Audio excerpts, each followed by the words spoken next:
BSNL Bharat Sanchar Nigam limited 90s kids కు ఈ పేరు తెలియని రోజు ఉండదు. అయితే మరోసారి బిఎస్ఎన్ఎల్ పేరు ఇప్పుడు దేశవ్యాప్తంగా మారుమోగుతుంది. ఎందుకో తెలుసా? బిఎస్ఎన్ఎల్ మళ్లీ లాభాల్లోకి వచ్చింది. దీనికి సంబంధించి ఆ సంస్థ కీలక ప్రకటన చేసింది. ప్రస్తుత ఆర్థిక సంవత్సరం 3వ త్రైమాసికం ఫలితాన్ని విడుదల చేయగా ఏకంగా 17 ఏళ్ల తర్వాత లాభాల్లోకి వచ్చింది. ఏడాది 100 కోట్ల మేర లాభాల్ని నమోదు చేసింది.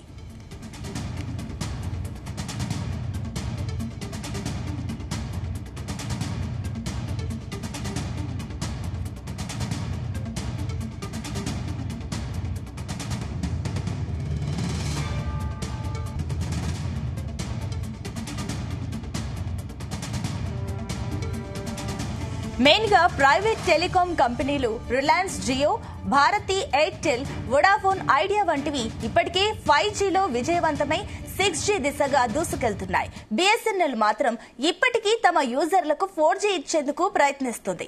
ఈ టైంలోనే ఈ టెలికాం సంస్థకు గత కొన్నేళ్లుగా లాభాలే లేవు. ప్రతి ఆర్థిక సంవత్సరం 3 నెలలకు ఓసారి ప్రకటించే త్రైమాసిక ఫలితాల్లో ఎప్పుడు నష్టాలనే ప్రకటిస్తూ వచ్చింది.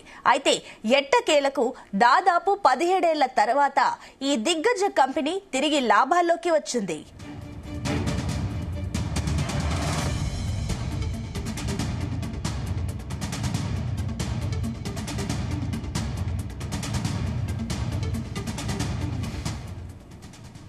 ఈ ఆర్థిక ఏడాది అక్టోబర్ డిసెంబర్ త్రైమాసికంలో బిఎస్ఎన్ఎల్ 262 కోట్ల లాభం నమోదు చేసింది. చివరిసారి ఈ సంస్థ 2007లోనే త్రైమాసిక లాభాలు నమోదు చేసింది. సంస్థ ఫలితాల నేపథ్యంలో కేంద్ర మంత్రి జ్యోతిరాదిత్య సింధియా కీలక వ్యాఖ్యలు చేశారు. సేవలు, వినియోగదారుల విస్తరణపై దృష్టి సారిస్తూ వచ్చామన్నారు.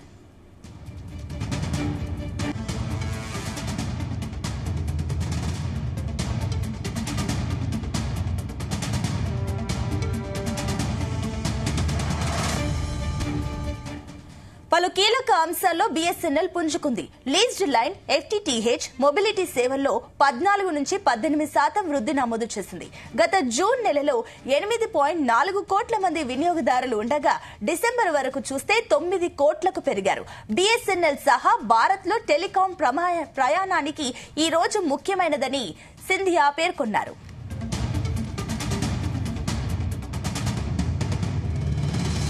గత 4 ఏళ్లలో చూస్తే బిఎస్ఎన్ఎల్ 1100 కోట్ల నుంచి రెట్టింపయ్యింది. 2023 నుంచి 24 కల్లా 2100 కోట్లకు పెరిగింది. దేశవ్యాప్తంగా 4G సేవలకు 1,00,000 టవర్లలో 75,000 టవర్స్ ఇన్స్టాలేషన్స్ పూర్తయ్యాయి. దీంతో 60,000 వరకు సేవల్ని ప్రారంభించాయి. జూన్ వరకల్లా ఈ టవర్లను పూర్తి చేస్తాయని తెలిపారు.